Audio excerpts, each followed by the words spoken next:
Ahora vamos a hablar acerca de los filtros. ¿Por qué es importante incluir filtros a una imagen de entrada? La importancia está en que nosotros podemos extraer ciertas propiedades, por ejemplo, como el gradiente, o podemos encontrar contornos, o podemos llegar a eliminar ruido, o inclusive podemos llegar a aumentar la nitidez, el brillo, el contraste a una imagen. Nosotros con los filtros podemos extraer muchísima información de alto valor o podemos llegar a transformar para crear una nueva imagen que sea ahora de interés para nuestro caso de estudio. En el caso de los filtros hay demasiados. En este curso vamos a ver de los más relevantes y asimismo vamos a ver al final cómo vamos a hacerle para identificar todavía más de los filtros que podemos llegar a utilizar para nuestras aplicaciones de procesamiento digital de imágenes. Primero que nada vamos a ver cuál es el funcionamiento de un filtro. En primera instancia nosotros tenemos una imagen de entrada. Esta imagen de entrada, ¿se acuerdan que yo les había dicho de que tenemos que visualizarla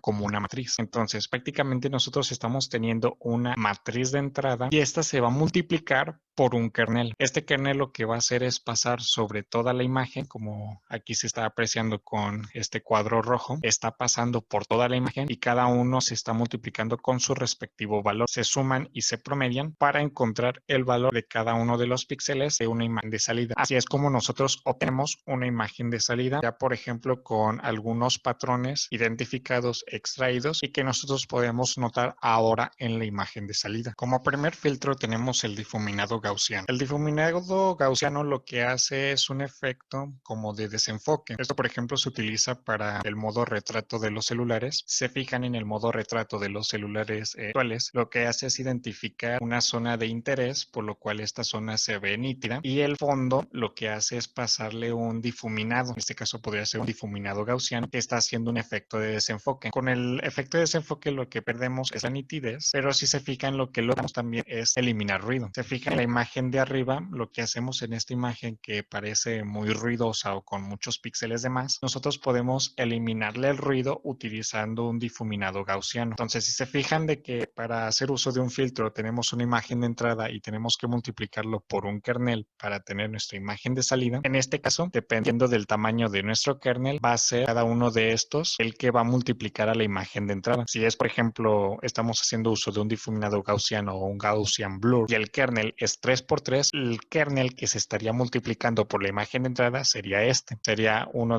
sobre 16 por toda esta matriz. En el caso de que utilicemos un kernel 5x5 sería esta matriz por esta fracción, o si estamos utilizando un kernel de 7x7 sería este último kernel el que estaría multiplicando a nuestra imagen de entrada. También tenemos nosotros el filtro Sobel. El filtro Sobel lo que hace es hacer un cálculo del gradiente. Puede ser el cálculo del gradiente en el eje X o en el eje Y. Dependiendo si es en el eje X o en el eje Y, va a encontrar algunos patrones. Por ejemplo, en el caso del cálculo del gradiente X, que sería este kernel el que multiplique a nuestra imagen de entrada, lo que estaría dando como resultado sería identificar líneas verticales. Si se fijan. Caso contrario con el cálculo del gradiente en Y. En el cálculo del gradiente Y, lo que haría el filtro Sobel sería multiplicar este kernel por nuestra imagen de entrada. Y lo que haría sería identificar las líneas horizontales en nuestra imagen. Se fijan en esta imagen que tenemos de Albert Einstein, lo que tenemos resaltado son las líneas horizontales, por lo tanto se le hizo un cálculo sobre el gradiente Y, pero se utilizó un filtro Sobel. Cabe destacar que, por ejemplo, para el caso del filtro Sobel, nosotros tenemos que multiplicar una imagen con una sola capa o una imagen en escala de grises para que nuestro cálculo sea de una manera más óptima y nos den estos resultados. En el caso del filtro Canny también necesitamos una imagen de entrada de una sola capa o en escala de grises. En este caso lo que hace el filtro Canny es detectar los bordes de una imagen. Si se fijan, lo que está identificando simplemente son los contornos o los bordes. No está identificando solamente líneas horizontales o líneas verticales. En este caso se está identificando en los cambios de color que hay dentro de una matriz y los está tomando como contornos. En este caso, el kernel que está multiplicando nuestra imagen de entrada es este de aquí abajo. Finalmente, pues el filtro Canny lo utilizamos mucho para identificar los contornos dentro de una imagen. Asimismo, por ejemplo, en el caso del filtro Sobel, nosotros lo utilizamos más para identificar las líneas verticales o horizontales o los gradientes en X o en Y para nosotros poder extraer ciertas características de una imagen que sea de nuestro caso de interés. interés. Aquí estamos agregando el último subtema de esta segunda etapa, que va a ser la cuestión de filtros o filtros morfológicos, como ustedes lo quieran poner. Yo voy a poner filtros. Vamos a poner doble hashtag para ponerlo como subtema de procesamiento digital de imágenes y a continuación vamos a poner una definición acerca de los filtros. Como lo habíamos comentado, un filtro lo que es una matriz o un kernel que pasa sobre una matriz de entrada, que en este caso van a ser nuestras imágenes de entrada o las imágenes que estamos leyendo, para generar una matriz de salida o una imagen de salida. Esto con el fin de extraer algunos patrones o modificar la forma, modificar colores, formas, etcétera, de una imagen. Ahora lo que vamos a poner es acerca del filtro gaussiano, que va a ser nuestro primer filtro, aquí de tipo texto. ¿Para qué sirve el filtro gaussiano? Nos sirve para quitar ruido principalmente, pero también nos ayuda para hacer un efecto de desenfoque. Estas líneas de código, en primera instancia, lo que estamos haciendo es importar las librerías que vamos a utilizar. En este caso estamos utilizando o importando la librería de OpenCV. Estamos también importando la de Matplotlib por si la queremos hacer uso.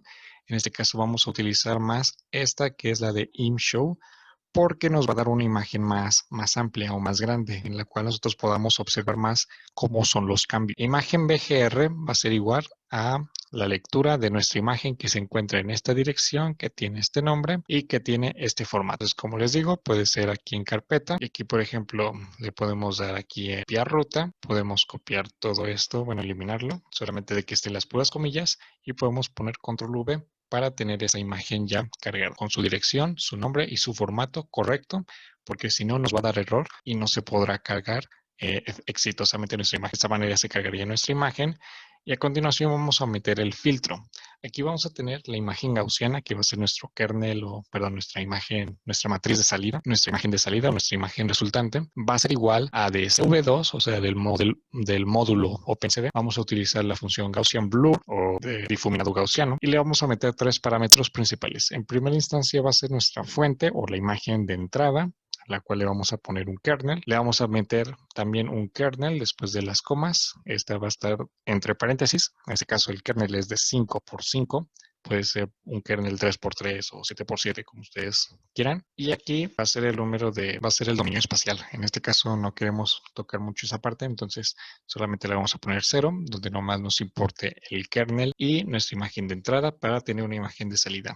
Esta sería nuestra imagen de salida. Ahora, con cv2.imshow vamos a mostrar la imagen de entrada y la imagen de salida para ver cuáles son las diferencias. La primera es la imagen de entrada y la segunda es la imagen de salida. Si se fijan, hay como que un pequeño toque de desenfoque que nosotros podemos notar. Igual nosotros también podemos ir cambiando, por ejemplo, el kernel para ver qué tantos cambios hay. Por ejemplo, un kernel de 7,5. Si se fijan, se ve un poquito todavía más desvanecido o difuminado o difuso, como ustedes quieran nombrar. De esta manera sería el filtro gaussiano y vamos a pasar a otro filtro. Ahora vamos a pasar al filtro Sobel. El filtro Sobel lo que nos ayuda es para detectar los contornos, pero estos contornos van a hacer énfasis en los derivadas, en este caso las gradientes que vamos a tener en el eje X o en el eje Y. En este caso es necesario tener que ingresarle una imagen en escala de grises. Lo que vamos a hacer es que en primera instancia vamos a crear una imagen en escala de grises y después ahora sí vamos a crear una imagen resultante para nuestro filtro Sobel. La imagen que hemos leído es imagen BGR, una imagen grises que va a ser el nombre de la variable de nuestra imagen que hemos leído, o sea, imagen BGR, pero en escala de grises. Para eso utilizamos todo este comando para que de BGR pase a escala de grises. Ya una vez estando en escala de grises, ahora sí vamos a tener nuestra imagen resultante con el filtro Sobel, que vamos a llamar como imagen Sobel. Va a ser igual a CV2, o sea, del módulo CV2. Vamos a hacer uso de la función Sobel para que nosotros utilicemos una imagen de entrada, que nuestra imagen de entrada va a ser imagen grises o una imagen en escala de grises. Luego vamos a poner el dominio espacial, que lo vamos a utilizar con este comando. Luego vamos a poner 0 y 1. En este caso, el 0 y 1 lo que van a representar es derivada en X o derivada en Y, gradiente en X o gradiente en Y. Entonces, ahorita como estamos poniendo el gradiente X en 0 y el gradiente Y en 1, lo que va a resaltar son las líneas horizontales. A continuación vamos a poner el kernel size, o sea, cuál va a ser el tamaño de nuestro kernel. Aquí por lo regular va a ser 3 y después vamos a poner una coma. Finalmente vamos a mostrar la imagen con el filtro Sobel. Entonces corremos la celda y esta es la imagen resultante. Así como les había mencionado, los contornos que más se pueden apreciar son los contornos en el eje Y. Los contornos que podemos apreciar son las líneas horizontales y eso es porque nosotros pusimos el gradiente en Y. Ahora, si nosotros ponemos el gradiente en X y en Y ponemos 0, lo que va a dar el resultado es darle más énfasis a las líneas verticales. Entonces, de esta manera ahora tenemos más énfasis en las líneas verticales. Y eso es lo que podemos obtener con el filtro Sobel, las gradientes en X o en Y.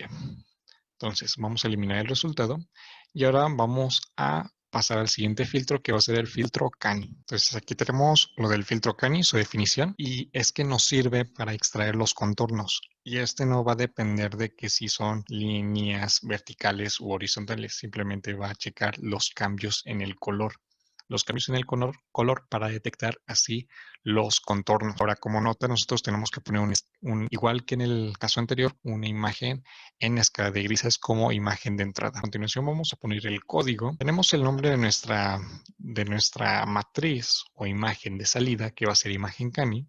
Y esto le vamos a asignar lo que nosotros estamos obteniendo de la función Cani, que estamos obteniendo del módulo OpenCV o CV2. Y aquí nos va a pedir 3 datos. Nos va a pedir en primera instancia el nombre de nuestra imagen de entrada, en este caso va a ser una imagen en escala de grises, o sea, la variable imagen grises. Luego nos va a pedir 2 umbrales. Estos 2 umbrales van a servir para que detecte correctamente los contornos. Entonces, aquí al azar vamos a poner 100 y 150 y finalmente vamos a mostrar cómo se visualiza nuestra imagen aplicando el filtro Cani. Si se fijan, delimitó muy bien los contornos, en este caso de nuestra imagen que hemos nosotros leído, ha detectado muy bien, por ejemplo, las cejas, la forma de la cara, los anteojos, inclusive los dientes, la manita, etcétera.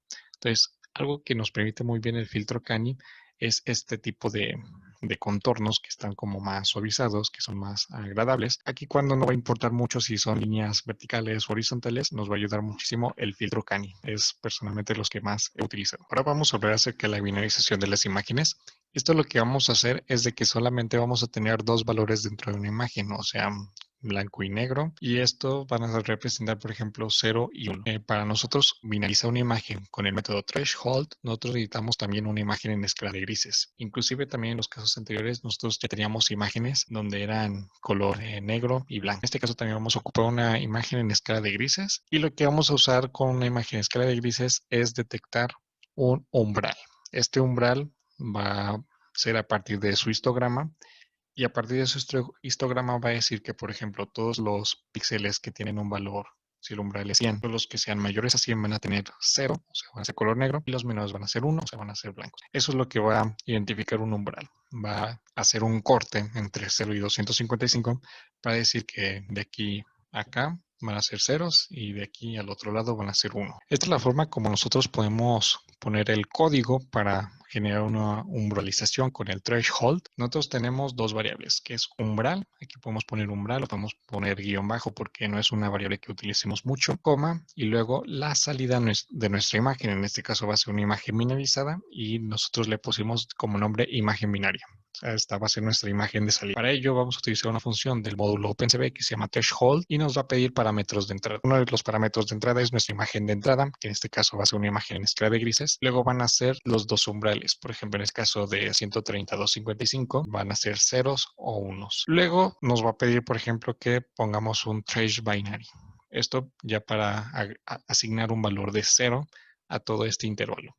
Si nosotros quisiéramos asignar un 1, nosotros lo que tenemos que utilizar es trace binary imp, o sea, el inverso. Lo que vamos a hacer a continuación va a ser mostrar la imagen resultante de estas líneas de código y sería la imagen binarizada de esta forma. Si se fijan, nosotros podemos llegar a alcanzar a detectar las cejas, podemos alcanzar a detectar la forma, inclusive los lentes. Eso utilizando el trace binary solamente. Si utilizamos el trace binary imp, lo que va a hacer es que se van a invertir los colores. Y aquí lo que nos va a importar mucho es de que la región de interés sea de color blanco y el fondo sea de color negro. En este caso el fondo quedó de color blanco, entonces nos va a venir mejor utilizar el trace binary imp. Entonces a continuación voy a poner trace binary imp y vamos a ver el resultado. Y ahora sí tenemos nuestra región de interés de color blanco. Esa va a ser nuestra tirada siempre que estemos binarizando imágenes, de que nuestro fondo sea el negro o los ceros y nuestra región de interés sean los unos. Nosotros cuando tenemos una imagen binarizada, lo que podemos generar también es otras opciones. Podemos En este caso vamos a ver dos funciones que va a ser dilatación y erosión. ¿Qué va a hacer, por ejemplo, en el caso de dilatación? La dilatación lo que va a hacer es encontrar las regiones blancas o los unos dentro de una imagen binarizada y lo que va a hacer es checar la vecindad que tiene con los píxeles de alrededor. Si estos píxeles de alrededor da o tiene una mayoría en 1 o una minoría en 1, lo que va a hacer es asignar valores de 1. Y así de esta forma lo que va a hacer es de que la región blanca se va a expandir con el método de dilatación. Pues ahora vamos a ingresar el código y de esta forma vamos a tener la imagen resultante, que es imagen dilatada. Esta va a ser igual a una función de OpenCV que se llama delay para dilatar. Y en este caso siempre vamos a ingresar una imagen binarizada como fuente. Entonces nuestra imagen binarizada es imagen binaria. Luego nos va a pedir un kernel. Este kernel va a checar la vecindad que hay con los valores de los unos. Luego el DST pues le vamos a poner none porque es el dominio espacial. Entonces no nos va a importar mucho. Luego el número de las iteraciones. En este caso, mientras más iteraciones, más se va a expandir la región blanca. Entonces luego vamos a poner 3 y ahora vamos a mostrar nuestra imagen resultante. Esta es nuestra imagen resultante. Entonces podemos compararla y se fijan, la zona blanca se ha expandido un poco más. Si se fijan aquí en la región de aquí, se ha expandido un poquito más. Está más gruesa esta parte de arriba de la cabeza y esta la tiene un poco más delgada. Ahora, ¿cuál es el efecto contrario? El efecto contrario es la erosión. La erosión es el caso contrario. Este nos sirve para expandir los ceros o la región de negro en una imagen binarizada. También como fuente necesitamos una imagen binarizada y lo que hacemos va a ser programarla de esta manera. Imagen erosionada va a ser el nombre de nuestra imagen de salida y esto se le va a asignar en la siguiente función que es erode. Es una función de OpenCV y es para erosionar. Entonces nos va a pedir varios argumentos, en este caso la imagen que queremos erosionar, que va a ser una imagen binaria. En este caso podemos poner imagen binaria. Luego el tamaño del kernel, en este caso o del kernel para la vecindad, en este caso va a ser de 4,4. El dominio espacial lo vamos a poner en on y el número de iteraciones va a ser igual a 4. Vamos a correr y se fijan, estamos haciendo de que esta primera imagen se erosione y se fijan aquí ya era una línea muy delgada, entonces en nuestra imagen erosionada desapareció completamente, así como algunas imágenes delgadas de zonas blancas. Entonces aquí lo que utilizamos fue una función para que donde hayan muy pocas regiones blancas o de unos desaparezcan y solamente le demos más importancia a las regiones blancas que tienen más tamaño. Entonces nosotros podemos ahí podemos jugar con el dilatado o la erosión para nosotros conseguir que los unos sean verdaderamente nuestra región de interés. Una imagen minorizada lo que nos va a ayudar es a mejorar muchísimo nuestros cálculos. Van a ser muchísimo más eficientes porque es mucho mejor trabajar con ceros y unos que trabajar con imágenes con valores de 0 a 255. También más adelante, en la tercera parte del curso, las imágenes binarizadas nos van a ayudar a hacer conteos, nos van a ayudar a detectar formas, figuras, etcétera. Entonces, es muy importante aprenderse muy bien el concepto de imágenes binarizadas.